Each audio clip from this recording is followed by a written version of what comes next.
if you want to change the world, start off by making your bed. If you make your bed every morning, you will have accomplished the first task of the day. It will give you a small sense of pride, and it will encourage you to do another task, and another, and another.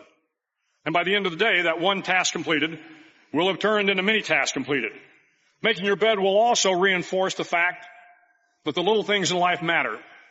If you can't do the little things right, you'll never be able to do the big things right. And if by chance you have a miserable day, you will come home to a bed that is made.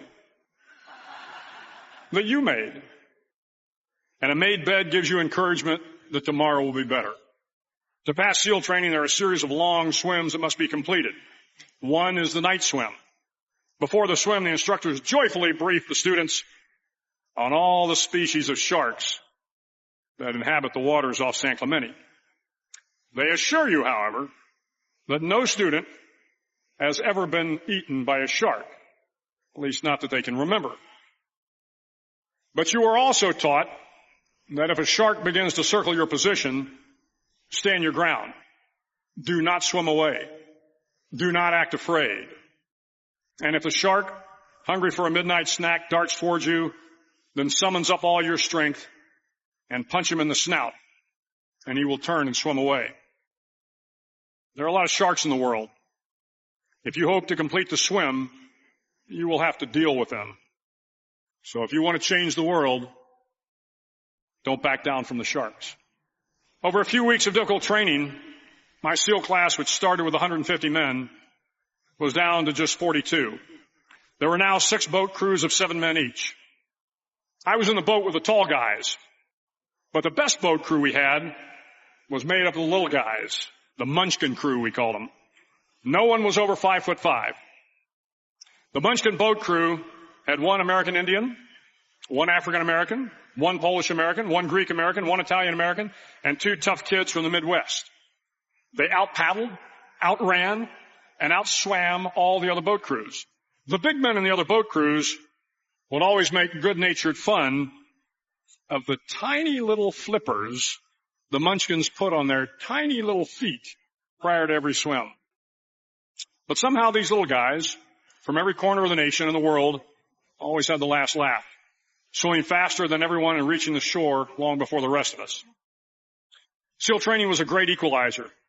Nothing mattered but your will to succeed, not your color, not your ethnic background, not your education, not your social status.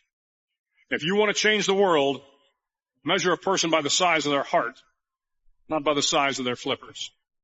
The 9th week of training is referred to as Hell Week. It is 6 days of no sleep, constant physical and mental harassment, and 1 special day at the Mud Flats. The Mud Flats are an area between San Diego and Tijuana where the water runs off and creates the Tijuana Sloughs, a swampy patch of terrain where the mud will engulf you.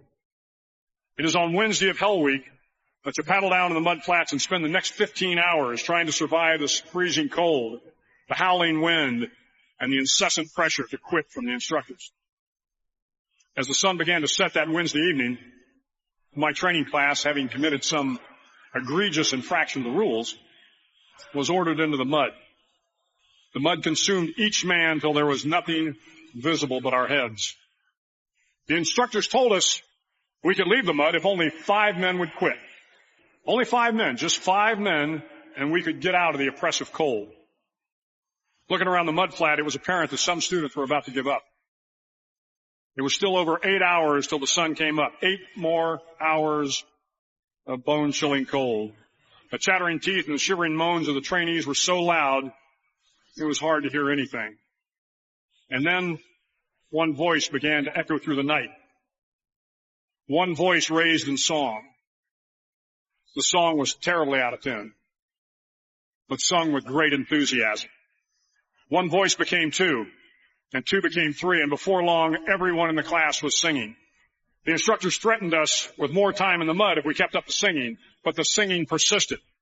And somehow the mud seemed a little warmer, and the wind a little tamer, and the dawn not so far away. If I have learned anything in my time traveling the world, it is the power of hope. The power of one person, a Washington, a Lincoln, King, Mandela, and even a young girl from Pakistan, Malala.